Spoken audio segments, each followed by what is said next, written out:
We're joined right now from a man whose music is a long way from Broadway. His name is Frank Zappa, and Frank Zappa has been a major force, a major figure on the rock and roll scene for 12 to 14 years. He's the founder of a group called the Mothers of Invention, is noted among other musicians and his many fans for his fine guitar work and also for his introduction of theatrics onto the rock and roll stage. It's nice to have you with us, Frank. How you doing? I'm fine. How are you? Okay. You're in New York. You're based basically on the West Coast. You're in New York because you're going to be performing, what, for a week? Is that correct? Roughly a week. How's the city look to you? You don't come to town that often. Well, I haven't had a chance to see too much outside of the hotel room and the theater, but, you know, it's crowded. It's sort of drab. What about the vibes of the city? One would think that a guy who's as tuned as you might be might connect in an interesting way to New York. Well, speaking about vibes, it's a good thing you talked to me about the vibes of the city. I'm always very conscious of the vibes of a city, you know, and you could almost forgive the crowding and some of the odors and everything because the vibe of New York City is so vital. Yeah? Is that, you would describe it as a vital force? Yeah, it's a very vital sort of do you ever get off on watching the people rushing in New York? I don't think there's another place in the world where people are in a hurry will risk their lives to beat a red light. That's right. Across the street. That's true. On foot or in a car. Either way, and if you collide, then why do you figure That's that how people get to meet each other in New York. Yeah, it's true. So have you been to Bloomingdale's? No. You haven't made any of the... I haven't had any of the really treasured experiences of New York City. I want to hear a little bit of your opinion on you've been a mainstay of the music scene for a long time. You have no intention of pulling out. What do you think of the disco sound, Frank Zappa? Well, you know, when I travel around the world with my rock and roll band, you know, I go to a lot of places all over, you see, and if you have the choice between staying in a hotel room or going to a discotheque, you usually go to a discotheque, you see. Right, so you have been in discotheques. Oh, I've been to very many discotheques, and it is my observation that they're just about the same all over the world. Mm-hmm. But what about the kind of music that is now being produced as a result of discos? It's the dancing same. Kind of music. What's your evaluation of it? Do you like it? Does it move you at all? It fulfills its function and is a necessary tool of the disco industry. Now, the disco industry has nothing to do with music, and it has nothing to do with dancing, but it does have something to do with getting lonely people together in an environment where they can sort of make friends with each other and then have recreation afterwards. But you say it has nothing to do with music. No, really. It doesn't. Why can you make a statement like that? I mean, it's supposed to be music. They sell the records in record stores and play it on your system. You could beg the issue and say that, yeah, well, if there's notes involved in it, yeah, sure, you can tap your foot to it, but let's be realistic. What is it all for? Just for getting people together in your... That's right, getting them together. Don't you find yourself moved by it? I don't mean emotionally, but physically. Isn't there something in the disco sound that makes you just kind of get with the music and flow along with it? I think just about any kind of music at high amplitude with the bass end jacked up is going to do something to your body. Yeah. What has the music and the performing all these years done to your body in terms of the loudness? Well, how's your hearing? It doesn't hurt. No? No. How's your hearing? Huh? How's your hearing? No, my hearing's fine.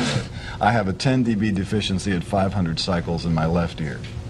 Jeez, that's almost as bad as me, I think. What does that all mean, 10 dB deficiency? That means that 500 cycles, which is in the lower portion of the mid-range, I have a deficiency, which means that my ear is not sensitive to 500 cycles on this side. Oh, I see. That's from somebody else's instrument on that side of the stage hitting my head. What instrument do you figure it was? The drums? It was probably the bass. The bass is... It was the attack of the bass that was doing it. I've been asked to point out that in terms of... I know you're interested in video pictures. In terms of the picture that the people are seeing of you at home right now, the image, which is purely illusion, that's being created, is that you have a piece of white paper hanging out of your right nostril. All right. But it is not a piece of white paper. It is one gray hair in your mustache. No, then you have to zoom in closer because I have more than one. I have probably about 5. How do you feel about those gray hairs, Frank? I love them. Check these over here. You got some in your... I had a birthday yesterday. I was 36 years old. How's it feel to be 36? It's great. I'm approaching that. It's wonderful. Really? You're able to feel a little wiser now at age 36 than you did? Definitely. Yeah? Really smart now. So now you're smart, right? I got it together today, boy. Another thing I want to ask about is why have you been so adamant about not about members of your band not using drugs, about your not using drugs, in spite of the fact that so many people who would turn out to see you might be very stoned and highly wrecked condition to go and watch Frank Zappa? Well, there are a number of reasons why I would recommend that members of my Rocking Teenage combo don't use drugs. The first is unemployment. Because if there's one thing that police around the world like to do, is cause rampant unemployment of musicians by arresting them and taking them away for using chemicals which somebody has claimed at one time or another is going to be illegal, you see. And I do not like the idea of having law enforcement agencies impinging on my musical career by virtue of the fact that they will remove a necessary member of my group for using a chemical. Okay, I got that. I got that, but you yourself come out very strongly against using drugs. I don't use them. You don't use them? No.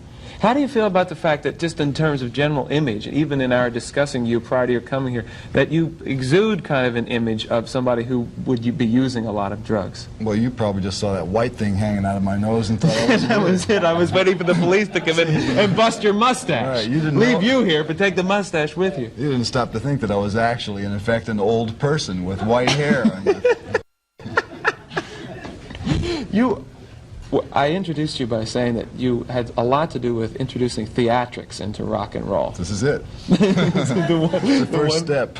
One white hair of theatrics. But what did you do in the early days? I mean, it's said that Alice Cooper is your protege. So what were you doing in the early days that got people into not just performing music, but to creating a theater on stage? Well, a lot of people in the New York area might remember. See, I used to live here in '67. And we used to work at a place called the Garrick Theater down on Bleecker Street. And we did 2 shows a night, 6 nights a week for about 5 months between Easter vacation and September in '67. And the reason why we were in there for so long is because we opened up for a 2-week run during Easter vacation, and lines were around the block, and it was really popular and everything. And then as soon as school went back, there was like 5 people a night. Well, we were booked till September, see, so we had to do something. 5 people show up for the show, so we had to, you couldn't just stand there and play, you had to invent something that was interesting for those 5 people. So we would do stuff like go out and sit in the audience with them, just leave the instruments on stage and sit there and talk to them for an hour and a half. Right. Go downstairs to the Cafe Go-Go and get them a cup of coffee. It's a very highly personalized kind of performance. You know, this is your show. We're going to entertain you, you know. So we go down and get a little napkin over the arm and come back up and, you know, give them something. Sometimes there'd be 5, 10 people come in the audience. We'd say, hey, how would you guys like to do the show for us? We'd give them the instruments. We'd sit in the audience. That's crazy. And out of that grew a whole concept of just doing it differently on stage. A couple of things I want to show your fans. You know, we had a lot of calls when you announced you were coming on the show today. People are really anxious to see you. This is Frank's new album. It's Zappa, Zoot Alors, and you're also going to be performing at which theater now? It's at the Palladium, formerly known as the Academy of Music, December 26, 27, 28, 29. It should be a good gig. Yeah. I'll be floating in the ocean far away. Or oh, you're going to miss it because we have a special event. Don Pardo. Do you know who Don Pardo is? The famous announcer, the voice behind the scenes. You'll see him live on stage at the Palladium. He's coming down. He's going to sing one of our songs. Don Pardo sings with Frank Zappa. They say life is strange. It's crazy. Frank, it's good to have you with us. Come back sometime again. Oh, sure. I'd like to talk to you some more. Once they got a white hair on the other side. Then it'll be a match set. We'll be back right after this.